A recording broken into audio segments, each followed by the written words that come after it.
I am Iman. I'm from South Africa, and you may wonder why a South African is on Proudly Asian. So I come from a mixed ancestry. Predominantly, I ascribe to a culture called Cape Malay culture.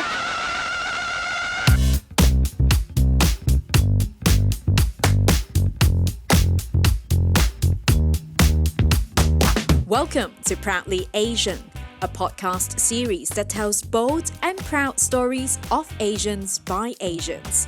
My name is Isabel, your podcast host, and I'm here to find stories that challenge biases we face every day.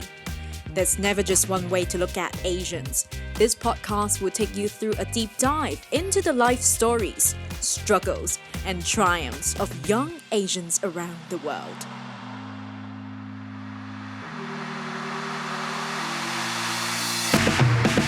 On today's episode, we have Imán Daniels, a Cape Malay teacher born and raised in Cape Town.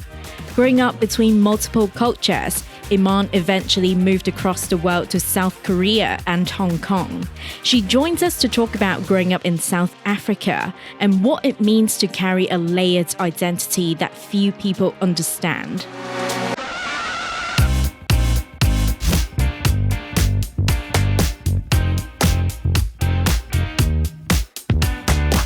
All right, hello. Welcome back to Proudly Asian. Now, last time when we heard from a guest from the continent of Africa, that guest was from Ghana. And this time we have the pleasure of speaking with a guest who comes from Cape Town. And so joining us in the studio now is Iman. Welcome to Proudly Asian. Thank you. Thank you for having me. Well, thanks for stopping by. I know you don't do this all the time, so I would treat this as an exclusive episode we have with you. Special. I mean, it's my honor. I've been so curious about your story, and a fun fact for our listeners as well. If you remember, earlier this year we had an episode with two Pakistani Hong Kong brothers. We have Adam and Zaraf. Iman, am I allowed to say that? I'm allowed to tell, right? It's not a secret, right? It's your podcast. You are the lovely wife of our previous guest, Zaraf. Yes, I am. Yeah, that's how I came to know about you, and I thought you just looked really cool. And the more I talked to you, the more I realized how cool you are, and our listeners are going to find out just how cool you are. I hope I can show them how cool I am. You are just cool, like everything that you are. Whatever you're about to tell us. Not as cool as you. No. Oh my God. No, that's not true at all. I think you're making me cool by having me on this podcast. I'm not making you cool. You are just cool. Our listeners are like, can they stop talking about cool? Okay, we're gonna show you just how cool it is. And I will start with a question that I ask every single guest of mine on the show. So, well, to get started with the conversation, tell us about your background, Iman. Who are you? What are you? And where did you grow up? Okay, so I am Iman. I'm from South Africa, and you may wonder why a South African is on Proudly Asian. So I come from a mixed ancestry. Predominantly, I ascribe to a culture called Cape Malay culture, and we've come from, or we are kind of descendants of Southeast Asian population. And basically we come from Cape Town, which I will explain the history later on to you.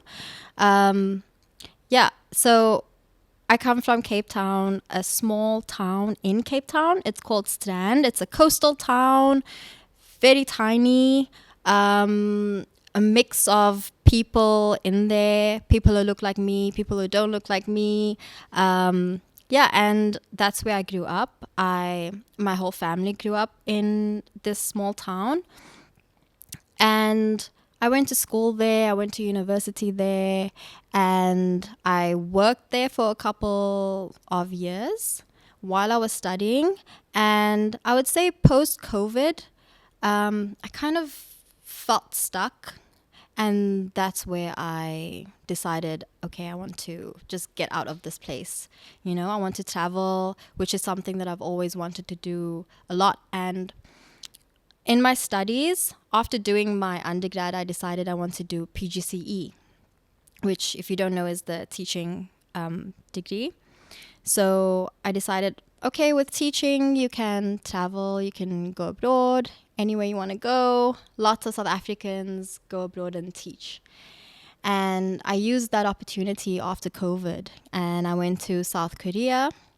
I taught there for 2 years, and then I moved to Hong Kong, where I am now, and here we are. Nice. We're Yeah. going to talk about why you moved to Hong Kong. Eventually, it was quite a story. Yes.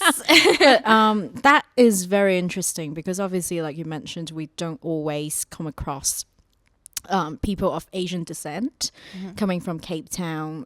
But I mean, out of curiosity, did you grow up seeing penguins? Because I heard there are penguins in Cape Town. Yes, there are.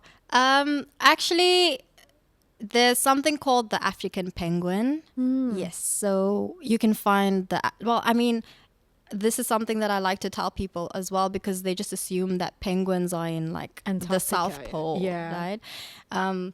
Yeah, so, but then after realizing that we have the African penguin, which you can find at, I think, only 2 beaches in Cape Town, well, the only 2 I know in Cape Town, which they are endangered at this point, so not a lot of them left. But then I also realized, but Australia, I think, also has penguins. Yes, they do. So, yeah, I didn't feel as special after knowing that fact anymore. I thought, oh, South Africa. we Like have you, penguins. I mean, of all the factors that make you special, you use the penguin factor as a way to decide you're not special. I mean, It's like, damn, penguins they are have so penguins cute. too. But yeah, I mean, that's only one factor that other people have in common as you. But there are a lot of different things that people probably don't have about your upbringing as well. But we'll get into that. But also, I mean, since you grew up in Cape Town, I'm wondering how many languages you speak. So I speak 2 languages. I speak English and something called Afrikaans, which a lot of people mistake when they say, they're like, oh, do you speak African? But it's Afrikaans.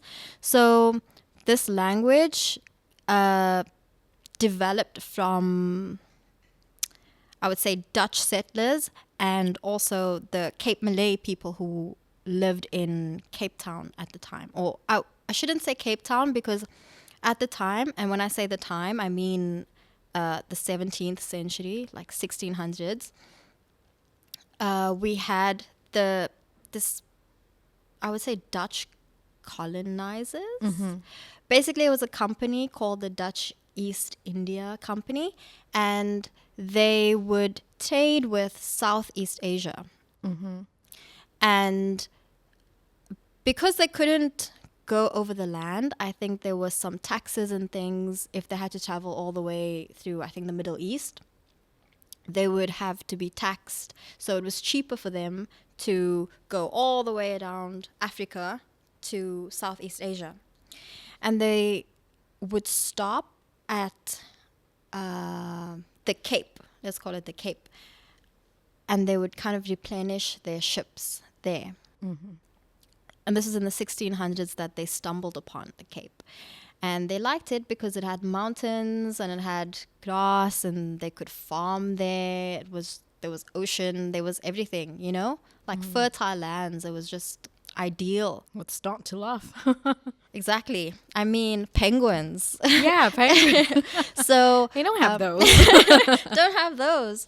So, so what they did was, on their route to Southeast Asia, they would also take some Southeast Asian slaves, and they would bring them back to the Cape, and of course they would bring some Dutch settlers as well to come and settle and farm and live their life, live their best life in the Cape.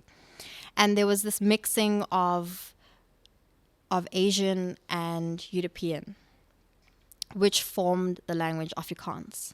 So actually, there's a lot of similarities between Dutch and Afrikaans. So yeah, that's how the language developed. But then the funny thing is, the first written record of Afrikaans is written in Arabic script. So there's a lot of interesting, history tied to the language. And it's a language that not all South Africans speak, because bear in mind, South Africa has 11 official languages. And these are just two of them. And there's only a small population that actually speaks Afrikaans. And it's majority, I would say, two populations that predominantly speak this language. So people who kind of look like me, and who identify as, and this might be controversial to use the word, but it's the word colored, which I can explain a bit later on. For Americans watching, it's not a racist thing in South Africa. We actually have this race called colored, which if you know Tyler, you know that she's colored and she's explained it before, okay? But I'll explain it later. And also the white Afrikaner population, which is the people who have settled and came from the Dutch people. So these are the two main populations that speak the language. So this is also a language that's a hybrid, right? Like Kind of, everything yes. about this is It's like a fusion language. yeah, that's very interesting to hear. And I mean, obviously, you mentioned the community of Cape Malays is a very small community. They just live in like a small village, or Oh, not it's village. not a small village. Sorry, But it's yeah, they live in Cape Town. they live in Yeah. Cape Town, but kind of like one part of Cape Town. So at this time, I would say there's one main part they live in because of the country's history. So since the arrival of the Dutch, there's been a lot of things that's happened, because after the Dutch arrived, the British also arrived. So now you have the Dutch speakers and the English speakers as well, and there's this clash. And there was this constant clash between them over the Cape and over the land and the people that they brought as well, because at that time they had slaves. And yeah, there was this clash of people, and eventually in the 1940s, the Dutch government, or the government, I wouldn't say the Dutch government, sorry, the government at the time, who was predominantly Afrikaans speaking, or Afrikaners, they created this regime called what people know today as apartheid, but the correct pronunciation is actually apartheid, meaning it's an Afrikaans word which kind of means apartness, being apart, the state of being apart. So they created this, and what they did was they separated people according to their skin color and what they look like. So because South Africa was so diverse, you had people who were white, people who were black, people who looked like me, and everything in between that. And you also had lots of Indians as well, because when the British came, they've also brought some Indian people as well. Yeah, and so they had this kind of, let's say, rule, or it's or this way of thinking where the aim would be to divide and rule. So they separated all of these races and put them in different areas. So they would put white people in an area. They would put black people in a different area. They would put colored people, as which I would say it's a politically charged name, right? Because they came up with this term colored. And they would put Indian people. So ideally there were two main groups. Okay, there was the white dominant group and a black dominant group. And under the black dominant group, we had Indian, colored, and black. Okay. And they were kind of put in the not nice areas. And it was under an act or a law called the Group Areas Act, where you can still see this today. If you go to South Africa, you can see how the country was divided up into these groups, and which areas are a bit more expensive than other areas, and others that, have informal settlements where black people were placed or colored people were placed. And so just to kind of go back to the word colored, the definition was, and people at the time did not like this word, as I was told, right? I mean, I didn't live in that time. This is what I've learned about the time. Because it ended in 1994, which I was born 4 years later. I was told people didn't like this term, of course, because it was a label being placed on them just because of their skin color. And this determined so many things about their future. It determined where they would live. It determined sometimes even their job or their education. For example, my parents couldn't go to the university I went to because I was a born free, as they would call it. If you were born after 1994, you were called a born free when apartheid was abolished. So, of course, then everyone had access to education. Everyone had access to all the things that they didn't have access to previously.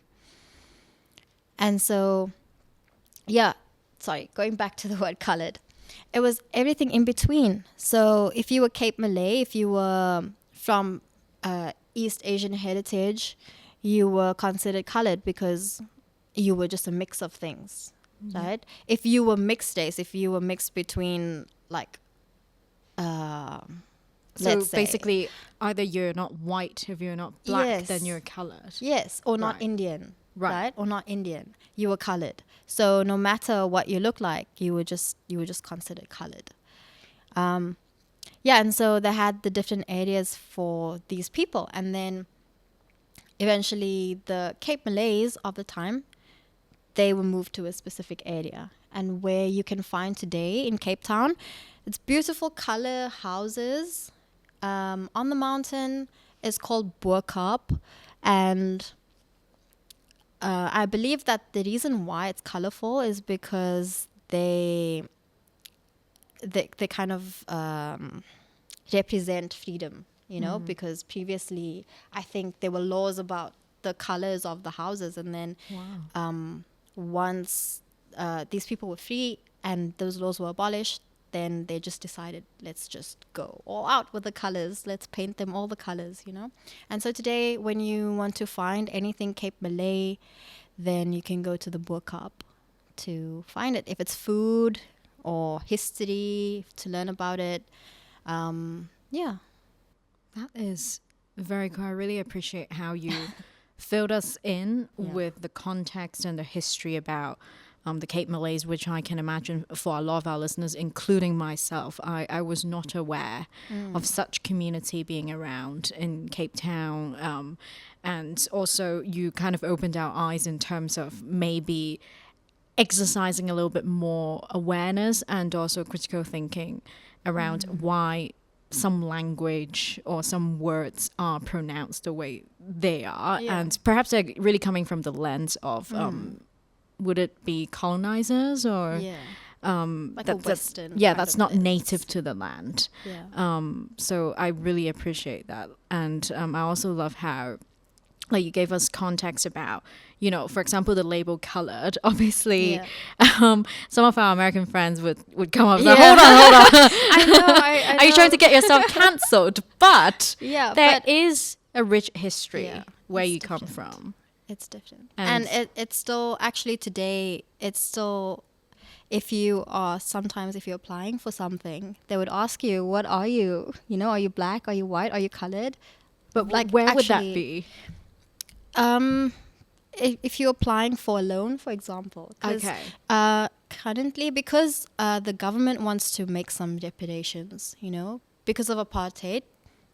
Oh, so that would be in Cape Town, South Africa. Like they will still The ask whole of South Africa. So, for example, they want to open up more opportunities for people of color. Right. So it wouldn't matter what race you are, because maybe it could help you with access to more things. For example, some bursaries, if you want to apply for a bursary, maybe it's only open to people of color, because of course they didn't have that generational, I would say, like privilege of access to things and access to money and education, you know, because even the whole like divide and rule, that applied to education as well. I was told that, and correct me if I'm wrong. Well, not that you would know, but someone out there, correct me if I'm wrong. So black people were taught a different type of education, and it was more labor based. You know, it wasn't like your science, your physical science, and your maths and all of that. It was more, I guess, like physical labor based. And then I think colored and Indian people had a bit more access to things like that. Like they had, their schools would offer those kind of subjects. And then, of course, your white schools had all access. all access. Yeah. And then also universities, you know, the university I went to used to be, it was just a white university at the time. And my parents could only go to other universities. They couldn't go to the one I went to. And even the things that they were able to study for, they could maybe only be a teacher or a nurse. Those were more common fields. And you knew that if one of them were like a doctor or like a lawyer or something, like, whoa, they must have been really smart, or like somehow, you know, it's a major achievement, because at the time it was so difficult to get into things like that. Yeah. So because of those labels, these communities of people are also kind of Yes. confined in a certain class or socioeconomic situations, right? And exactly. yeah, I mean, it's funny how you just now you mentioned now even the label colored could be considered some sort of advantage now. Yeah, because well, they call it affirmative action. It's Right. affirmative action, right? So they kind of want to give more opportunities to people of color. So stating that you are colored might benefit you in some way, like maybe get you a bursary or something. I mean, I don't want to say too much, and like people have, Yeah. you know, different opinions about things like that. It's actually a very It's a touchy topic. yeah. Yeah. It's quite sensitive, but yeah, I mean it's not a very straightforward topic, because obviously whatever the policy is currently doing is kind of an acknowledgement of the community of people's history, you know, what they went through historically. But this could be another episode, honestly, like how it could be better, or like how it could be executed. But going back to you and your family, Iman, I'm sure you have provided some context already, but specifically for your family, how did they move to Cape Town? So It's a long story. It's a long story. Yeah. So of course I explained that like the community, the whole Cape Malay community arrived in South Africa. I wouldn't say it was Cape Malay at that time. It was just Southeast Asians arriving at the Cape, right? And then that turned into something that we call Cape Malay today. But then I would say people who look like me come from a mixed ancestry, because it was not just as simple as saying, oh, you know, my great grandparents came from Indonesia, and so that is where my family is from. It's a whole mix. Like my great grandparents came from other places, predominantly India, and then obviously those who were considered Cape Malay, strictly Cape Malay, that was also maybe my great-great-grandmother or something, you know? It was such a mix. And then on one side, I have like Irish, you know, coming in. And then on the other side, I have from like directly from India that I can pinpoint. But then others, I can't pinpoint as easily, also because I think at the time, I would say people passed away earlier because of sicknesses, like if they had TB or they had illnesses that were difficult to control at the time. There wasn't access to medication that we have today. So when I ask my parents, like, oh, like, can you tell me where's your grandmother from? They don't know, like they have to ask other relatives because, when they were younger, their grandmother had already passed or their grandfather had already passed. And then there's also the case of my dad's dad, who would say his heritage was also linked to apartheid because at that time, families were separated. So, for example, I said you have the term colored, right? But then in colored, there's also a spectrum of people. So a colored person can also look somehow like a white person because maybe they have some mixed heritage. But then at the time of apartheid, they would choose to then live with that family, like say a white family, because they would have more access to things.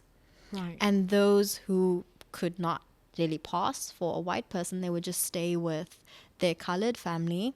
And so in situations like that, there were separations of families as well, So it's so difficult to pinpoint my family's history and to say, oh, when did they arrive in South Africa? Because I could just simply say they arrived in the 1600s. Wow. So, I mean, you just raised a really good point when it comes to the discussion about identities, right? Because right now we are privileged to be living in a relatively peaceful time, not completely peaceful, obviously. Then our talks about our identities would be more about belonging, cultural heritage. But back then, for all of our ancestors, like how they identified themselves, or like even how old that they would tell people, the age, right? Like could potentially put them in danger. So they would have to potentially hide certain facts about their own cultural heritage, their age or whatever that they identify with, especially those during wartime. So I think this is a very important reminder as for just why the talks about identities never so straightforward. It's not just about your skin color. Obviously, people would not be satisfied until they kind of like pin you down to one identity. But then sometimes that's how identities work. Yeah. It's all messy. Yeah, it's so difficult because, I mean, we were just looking for apartments the other day, and then the landlord, as he's opening the door, he's like, India or Indo. I don't know what he said, but basically he was just saying, oh yeah, he knows I'm from India. And then my husband was like, South Africa, actually. And he said it in Cantonese as well. So, which might have surprised him as well, to expect this brown person to pull out solid Cantonese and saying she's from South Africa. And like, I wonder if he was just very confused. He didn't say anything after that. Yeah, his brain was just completely messed up. So what did I just experience? Yeah. Who are these people? And I'm curious to know a little bit more about your childhood in Cape Town as well, like in terms of the food that you grew up with. Like, did you have any favorite dishes, or like what were some of the cuisines that you were used to growing up? So it was kind of mixed. I had a very typical Western style breakfast, which was eggs. And I would say the very South African thing that I would have with my eggs was something called Mrs. Balls, which is a chutney, which is like a sauce made from some fruit like apricots, and I don't know what else is put into it. That's the very South African like staple sauce to have. It's kind of sweet. Yeah. Yes, it's quite sweet. So I would have eggs with, if there was something meaty to add with it, and toast or jam or cereal, you know. I loved my Milo drink. It was quite popular then. Yeah, so it was quite, I would say, a Western kind of breakfast. Yeah, and then growing up, I mean, I have two siblings. I'm the youngest of three siblings. I have a sister and I have a brother, and there's quite a bit of an age gap. So my sister is 5 years older than I am, and my brother is 4 years older than I am. And so growing up, I would always just follow them around. I would always just want to be their shadow. And my sister, you know, I was lying in bed last night. I don't know why I was thinking about this, but I was just thinking about how I shadowed my sister and how she was going through her teenage years, just so depressed, having this young kid just follow her around while she wanted to listen to her Walkman, you know? So I would just follow them and want to play the games that they played. They would play cricket in the street. They would play hide and seek. We had dogs, and so they would play something called cops and robbers, and we would have the dog with us, and we would just go around. Whoever was the cop, they would have the dog kind of sniffing for the robber. Oh, It was just any kind of fun game that we could think of. But then each time I would want to play, I would have to beg them to let me play with them. And then they would say, okay, fine, you can play with, but you're just playing for specks and bunches, meaning like bacon and beans. And it just means you're just playing for fun. You don't actually make any contribution. You're just like there. You know, you're just there Moral to be support. included. Yeah. But just to make me happy, I'm included, but I don't actually matter in this game. Yeah. So, yeah, we grew up playing outside a lot. And we spent a lot of time at the beach in the summer. Cape Town has beautiful beaches, so we would always be at the beach. My family that would come from a more inland area, they would come down in Decembers, which a lot of people are surprised that, or they don't actually think about the fact that the southern hemisphere has summer in in December. Yeah. When we have winter in the northern hemisphere, right? Yeah. It's like the opposite.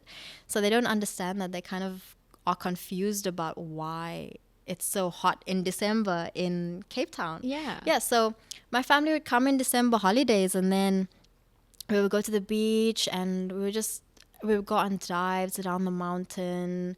There's just so much to see. You know, we would go picnicking at parks. We went to Cape Town in the vacation time now. My husband saw it for the first time. So I kind of wanted to show him everything that I did in my childhood period. You know, I just tried to take him everywhere so that he could experience like my whole life in these couple days. And he loved it as well. So yeah, he can't wait to go back, and there was just not enough time to spend and just do all the things that we did. Yeah, and then we also went hiking a lot because there's a lot of I said there's mountains, so there's a lot of hiking nature, trails. right? Yeah, a lot of nature. Swimming in rock pools at the hiking trails. Oh, that's amazing. And what else did we do? So much. So the lifestyle in Cape Town is pretty outdoorish, right? People would just I would say so. go out, Yeah. spend time, hike, go to the beaches, and is relatively safe for children to be roaming around the streets from what you described. No. No. Okay. What were you guys doing? I mean, I don't know. I should ask my parents why we were outside. Why would they allow you? I think roam times around? have changed. I think times have changed. I think it's, unfortunately, the situation today is a bit, it's worse than it was.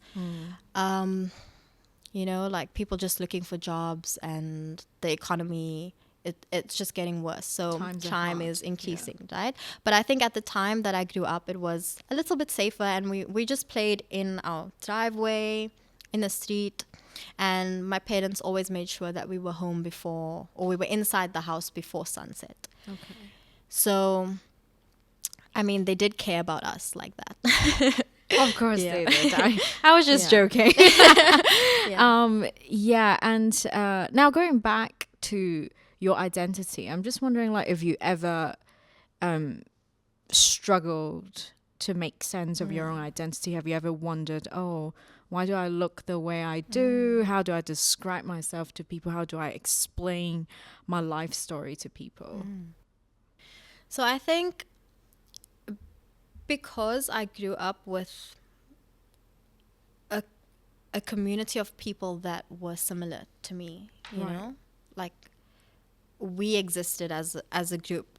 So it wasn't as much that I was confused about my identity or needed to make sense of it. It was more that I was just curious about, okay, where did my mom come from? Where did my dad come from? You know, what does their heritage look like? And I even did a DNA test. So You I did one did? of those saliva kind yeah. of tests. And then it came back with all the percentages of everything. And I'm like 30% Southeast Asian, and I'm 20% European, and I'm 10%. I have Kenyan in there. I have Nigerian in there. I have everywhere, you know? So it's so interesting. But then I think the challenging part is explaining to people who don't understand, you know, because living abroad, obviously people just assume you're from a certain place. But then when you say, oh, I'm from South Africa, and they just look at you like, But you're not black. you're not black or you're not white. If they've seen a white South African, Right. right? It's either or, but they don't see people who look like me. So they're confused. And then, you know, the case in South Korea was that there was a language barrier. So it was also difficult for me to explain to them, you know, yeah. like I would just say, oh, lots of people look like me. I would just kind of explain like that.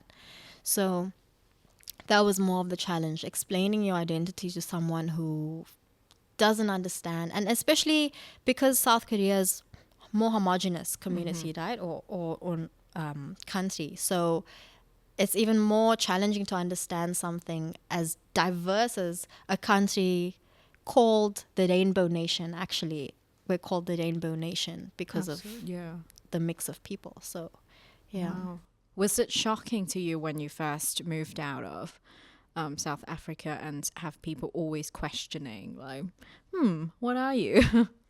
I mean, I think it was quite fun to explain and like teach them about that part of South Africa, you know? And yeah, I mean, I enjoy explaining why it's so diverse and how it came about and why it's different. Because I think many of us also take pride in the fact that we can try and be unified, you know, by our differences and come together despite these differences and still be one country, one nation. I love that. So that's the spirit of South Africa. It's something we're working towards, I would say. At least Yeah. you guys are working towards I would that. say Like that. you recognize that being a goal. But that brings me to ask, like, does racism exist in South Africa, and what does it look like? Yeah, I would say definitely it exists. It looks different, I would say, to different people, but I can only speak for myself. You know, I can't speak for other races. I can't speak for people who look like me either, because everyone has different experiences. But of course, the time now is different to when my parents grew up, because they could tell me stories of extreme racism, you know, like direct racism. And for me, it was more, the experiences I have are more subtle. You know, you can just feel the energy if you walk in a room, or you can feel the stares, or, you know, there was one time I recall I was scolded by this lady for no reason. Like, I was just scolded, but you can tell, you know, you can just feel that this is racist. There's no other reason why someone would act that way. And that lady in question is She was a white Afrikaans lady. right. And I was a high school student at the time, so it was also a case of, someone older speaking down and not caring, the fact that this is a child. So it exists, unfortunately, and unfortunately this happens, and there are sad stories, and it's something that I think the country is trying to improve. I mean, when we have sports events, for example, like rugby is really big in South Africa, and so at the time of the Rugby World Cup, I feel like it kind of unified a lot of people, despite the race difference, because everyone was just proud to have this national team, and I would say a black captain. He was of the team, and a mixed group of players, and everyone just came together supporting, and that was a focus. And at that time, I would say racism didn't exist, thanks to our rugby team. Thank you, Springboks. But yeah, everyone has different experiences, and some people have it worse than other people, but it still exists. Right. And in terms of the dynamics, there will still be, I mean, since in South Africa, maybe the black community would still be considered one of the majorities, right? Do they still sometimes feel disadvantaged compared to their white counterparts? I would say so. And it's also a difficult topic because many people just want to move on. They have the view that, oh, it happened, let's move past it. It's been 30 years. But 30 years is not a lot. We still see. You can't dismiss people's experience like that. You right? can't. And as I was explaining earlier, when you go to South Africa, you can see how apartheid played out, with the Group Areas Act, with races grouped together. It still exists. And it's bad. It's still quite bad. There are millions of people living in informal housing. And I think it's gotten to a point where it's that bad that the mentality is also bad. They just want to stick to this life of, continue this grudges. Holding on to the grudges, and also continuing the cycle of how they live, because the government is trying to improve things by giving free housing and free, for example, if you have a kid, you get money. Right. So they just have so many kids to get that money.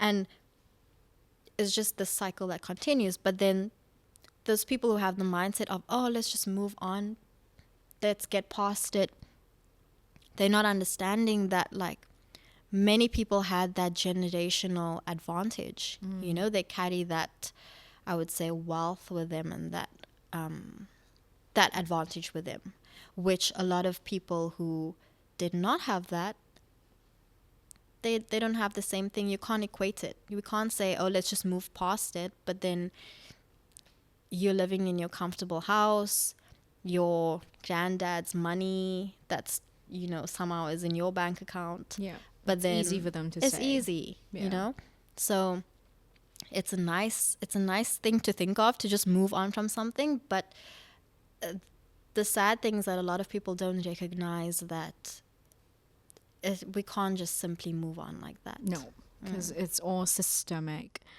And now I would like to talk about your life in Hong Kong, because obviously eventually you moved to Hong Kong because of a variety of reasons. When you first left Cape Town, you moved to South Korea to work as a teacher in a rural island. Yeah, it was quite far away from the city.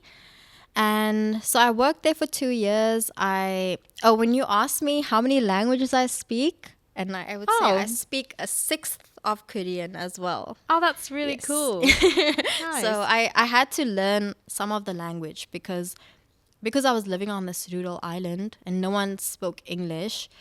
I you had had to. I had to get around. I had to, and also the kids that I taught, I was teaching English, but they don't understand a word of English. So how do you just start speaking English to someone and they don't understand, right? So I needed to learn some classroom management words and just things to get by, you know? What is something that you always say? It's like, keep quiet.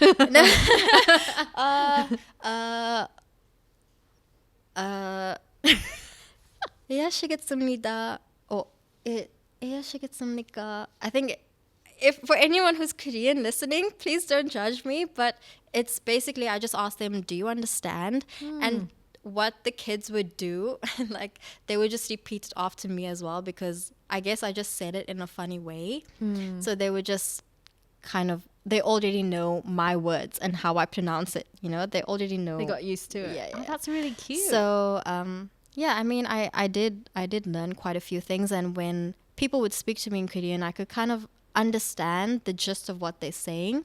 So I could respond yes or no or whatever I could think of at the time. But yeah, so I managed to learn a bit of that. But then I was alone, you know, on the island, and my friends, they were all in the cities. So I felt kind of lonely being there for 2 years. And so I started you were probably applying. the only maybe like foreigner on Yeah, the island. actually, sometimes the kids or the teachers would tell me, oh, they saw another foreigner on the island.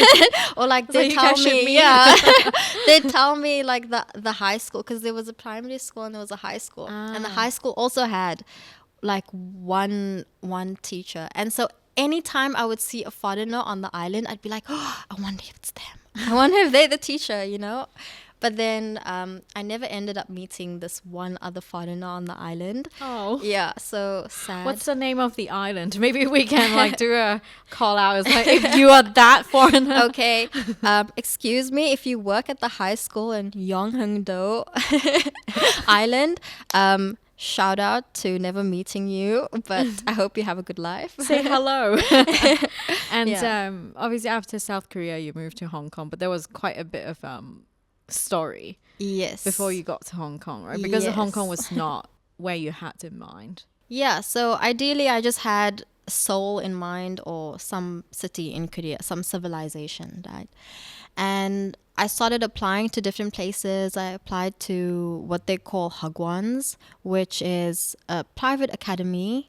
It's not the typical school that I worked at, which is more government. It's more regulated, you know, your hours, your pay, it's regulated. But then at these hagwons, they have the ability to take advantage of foreigners. You hear many horror stories about it. And so I was applying to many of them, and many of them had bad reviews, and I've been for interviews and I would get the job, but then I read up more about it and it doesn't sound good. And so I don't know the timeline exactly, but I was finishing my contract and my vacation came before the end of my contract. And I decided to go home to South Africa for that time.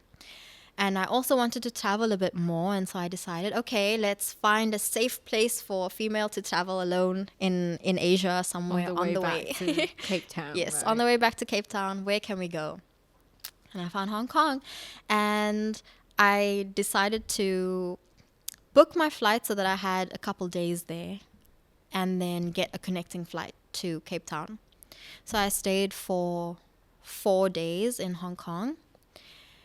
And yeah, and then I met my husband in those 4 days, as you say. As I described, world's most productive layover. Yes. When you met a husband on the way. Yes. If anyone needs tips, let me know. How to meet a husband How to on your meet a husband layover. on your layover, yes. Yeah, so I met my husband, my now husband, in those 4 days, I went back to South Africa. I went back and I had my layover for a couple hours. I had a layover again. Oh. And I saw him again in those couple hours. And then I went back to South Korea. And then I was thinking, Hong Kong was a nice place. I must say, the, is it called topography? Like the way the land looks, right? Yeah. So quite similar to Cape Town in the sense of there's the peak, which kind of reminded me of like the mountains in Cape Town, Right. meeting the ocean, which, in Cape Town, there's like the city, Yeah. the mountain, the ocean, like right next to each other. Oh. And that reminded me of, Central actually in Hong Kong reminded me of Cape Town. And I thought, wow, this is actually quite a nice place. Maybe I should consider looking at jobs there. You know, the exchange rate is good compared to the South African rand, the currency in South Africa. And I looked for jobs, I applied. I thought, okay, well, let's see where this goes, you know, apply for things. And I considered other places as well, just for my own sanity and telling myself I'm not doing this because of my husband, my now husband. Because of this guy that you met Because of this on your guy. layover. This layover guy. The layover guy. The layover guy. And the first job I applied for, I got, and it was a good job. You know, they offered me free flights. They flew me in. They took care of me for the first 2 weeks. Wow. Put me up in a hotel. They took care of me. It was a good school. And yeah, so I mean, eventually I decided to go with Hong Kong because Because of the job or the because guy? of the job. She said it. Not the guy. Yeah. So and then I ended up in Hong Kong, and now I'm married to the guy, the layover guy. Oh, wow. And That's beautiful. What a story, though. Like, what a story. you probably did not expect to meet your husband, like, when you first decided going to Hong Kong, and now you're working, living here, happily married, hopefully. Happily married, can confirm. Yes. And but I'm curious, like, any culture shock for you, despite you said Hong Kong, you know, in terms of the landscape and everything, it's quite similar to Cape Town. I would say the first thing is space. I forgot about this, but space, yeah. I don't know if this counts as a culture shock, but space There's is, no space, basically. It doesn't exist. Like, no one has a sense of personal space even. Nope, No. does not exist. So even when I was looking for apartments, online, and my now husband was helping me. So he would go and view the apartment for me and like send me a video and tell me what he thought. And when I would see an apartment and he would tell me, "Oh, that's so huge. Like, what do you mean? That's so huge?" And I would be like, "What are you talking about? That's the size of my living room, like back home." It would be the whole apartment would be the size of my living room back home, you know? It's so interesting how space is such a commodity, you know? It is. Back home, it's not like, it doesn't matter. I mean, of course it matters what you earn or whatever, but space is not as expensive as it is here. It is. Hong Kong is one of the most expensive housing markets in the world. Yes. Well, expensive cities, I would say, in the world. Yeah. Yeah. So I think that was the biggest culture shock, was just like what people consider big for space here. And then another culture shock, I would say, is the work environment. It's quite different to where I come from, you know? I think in South Africa, there's more of a balance between work and play. You know, people value their free time. They value time to take off, to spend with their family, or to spend and rest. But yeah, at least in my experience, or from what I've seen, it's just work, you know? Like, there's not a lot of happy life, not a lot of happy, finding time to rest. It's just about, I would say, hustling, you know? People plan their days around their work rather than like Yes. living. They kind of live to work rather than work to live. Yes. Yeah. Yes. Wow. So I think that's one thing I would say I do miss from South Africa, is just having that being valued, because I mean, for me, time spent with family, time spent with loved ones is so important, but I think it might be a bit different here. I mean, I've only been here for a little bit over a year, so But I guess I can't say for your certain, observation but that's is my observation. is true. Yeah, like people do take their work very seriously. I mean, like I'm sure lately you have seen, like in Hong Kong we've had 5 black rainstorms in a span of 2 weeks, and then you would see all these TV news packages of reporters interviewing people going to work despite the bad weather. Yeah. That's how much they take their work seriously. Yeah, and here. the kids, I mean, I teach at a kindergarten, and these kids are coming in and like it's storming outside, and these are babies. Bless them. And I mean, very quickly, you mentioned those were the cultural shocks. Have you ever been questioned about your identity in Hong Kong as well? Like, what do people think you are? Well, yeah, I have. Because I think many South Africans that live in Hong Kong are white South Africans, right? And even at my work, all the South Africans that are there are white South Africans. And so I've had people question, oh, so are you from the same country? And I say, yeah. And I make it even more confusing for them. And I'm like, yeah, we're from the same city. We're from the same town. And then I've had someone tell me, oh, but your hair is a different color too, because my friend has blonde hair, right? And then I guess to be more sensitive, my colleague asked, oh, but your hair is different color. What She they didn't wanted to wanna ask was say like, my how skin. could you be South African if you're not white? She didn't want to ask me why my skin is brown and her skin is not brown, and we're both South African.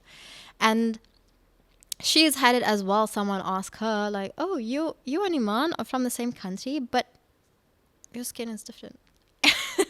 Yeah. So wow. very confusing. Yeah. Wow.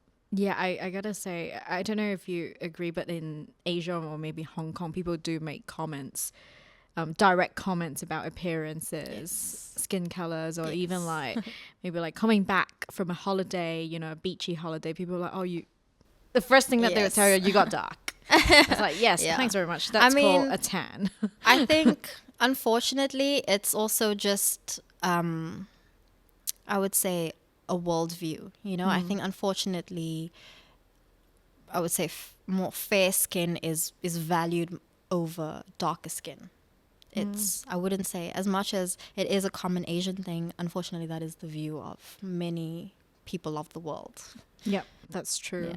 And before we move on to the next segment, I mean, as we talked about throughout the conversation, Cape Malay identity is often left out of the broader conversations about, for example, Asian or Muslim diasporas. So what do you wish more people would understand about your community? So, I mean, I didn't mention a lot about being Muslim and how the fact that Islam was brought to South Africa in the 1600s, and it's such a big community now in South Africa that anything you find, like even if it's like gelatin candy, it would have a little halal sticker on it at the back. Everything is halal certified because there's such a big Muslim community there that you wouldn't expect all the way down at like the point of the earth. You would have this big group of Muslim people. So I think I would like people to kind of read up more about South Africa and the communities that exist there and the surprises that they might find, because there's such a big, I would say, Asian influence with, Southeast Asian influence. Like even, I forgot to mention earlier with the language, some of the words that I grew up with, for example, terima kasih, meaning thank you, but it's so similar to the Malaysian, forgive me if I say this incorrectly, terima kasih or something like that. Same word, or like adapted from that word. But actually, because Cape Malays mainly descended from the Indonesians, it came from an old Indo language that a lot of words that Cape Malays use today. You know, there are similarities like, what are some others? Selamat is another word, and the terima kasih, and they've slipped my brain now. It's but hard whenever you're trying to think of an example. Yeah, but I mean, these similarities in Africa and Southeast Asia, just that awareness of there being this community that exists with these similarities to other parts of the world and parts of, would say, Netherlands, like Dutch and Islam, because when people think of Islam or they think of Muslim people, they just think, like Arabs, or they think North African, you know, like Egyptians, Algerians, Moroccans, or they think, maybe they think Malaysians or Indonesians, right? But they don't think South Africans, you know? Such a big community of people, and it has such a big influence on things as well. When I say, you know, the things being halal certified, and there being such a big or a big range of things for Muslim people, you know, for their comfort. So I think just for people to be a bit more aware of this random little community or like random country that has so many connections. Exactly. Yeah. I mean, obviously, not everyone will be able to know every single community that exists in this world, but that whole maybe attitude of being open to learning more. For example, like, wow, I didn't know about that. Maybe tell me more. But I feel like a lot of times people tend to just reject. No, that's not true. Yeah. You don't exist. Yeah. That's not what you are. You are Indian. You know, things like that. Yeah. But the most important part is like being open to maybe learning, being proven wrong. Don't be afraid to be wrong as well. So it's fascinating. I really enjoy this conversation, learning like everything that I had no idea about. But Thank now, you for giving me the opportunity to talk about it. no, thanks for your time. But I can't let you go yet because we have a segment coming up that's called Rapid Fires. Now, in this segment, I'll be asking my guests bias questions that they've got asked at some point in live. And for this segment, we have a special guest hijacking this segment. Sorry, guys. I just have to get here real quick. So rapid bias. In case you don't recognize this guy, he was He's on the show a his- few episodes back. And The he's the white guy. husband of our lovely guest. The for this layover guy. episode. He's a layover guy. I have laid over in this interview. We'll have the name tag, the layover guy. So he's gonna do my job for me, and I can take a break. Just give me this now. Can you move out of here? So, you don't look black or white. Like, what kind of what's the deal with that? Yeah, I don't. Because I'm not. So, what are you? What do you think I am? I don't know. That's the question for you to answer. Well, Is this the conversation you guys had when you first met? Actually, I don't remember. I think it took a while for us to get to that point, you know, because then it's like you ask a race question first, and you're like, it's all he about hid race. his ignorance, I think. Yeah, I didn't want to make it too obvious, you know. So tell us. I'm not black or white. I am from a very diverse country, South Africa. We are also known as a rainbow nation, and I'm brown, as you can see, and we have many like me in South Africa. And I'm gonna leave this interview now. Really? So soon. I was starting to enjoy my break. He's had enough. So we'll carry on with the rest of rapid fires. The next question is, where are you really from? South Africa.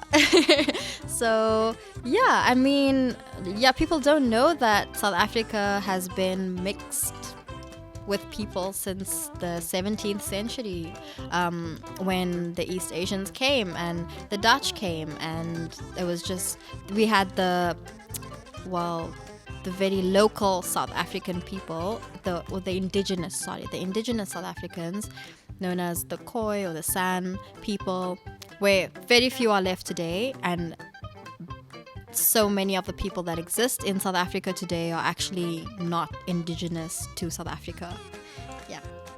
Interesting. So there isn't really one look or one type of people who are South Africans. Not at all. And the next one is, it's funny. Which country in South Africa are you from? Do you know the funny thing is, there is an actual country in the borders of South Africa. It's called Lesotho. Oh, Yeah, okay. it's within the borders of South Africa. So they're not wrong when they ask that. Maybe they knew about Lesotho. Let's give them the benefit of the doubt. And the next one, how did you learn to speak English? I think the time when the British colonized South Africa, that time, yeah, They ever colonized since the then. language as well. Yeah, so thank you, Britain. I can speak English. And finally, do you have animals roaming the streets? Again, funny thing, we do. As much as I want to say no, we don't, but now and then we do have some animals. Lately, we've had a seal just pop up near KFC. And he was just living his best life. I guess he was quite hungry or something. And we've had a hippo escape a park as well. We've had a lion escape somewhere. But sometimes these are from, like privately owned people who are, illegally owning these kind of, I would say, big cats or whatever they want to do with these animals. I don't know, which is illegal.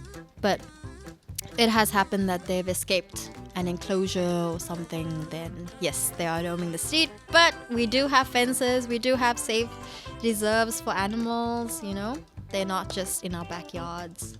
If So you want going to out in Cape Town, it's not like you're on a safari every day. have to drive far for that. That's what people would imagine the life I'm to sorry be to like. disappoint. Darn, no free safaris for you. And that's it for our rapid fires segment. Thank you.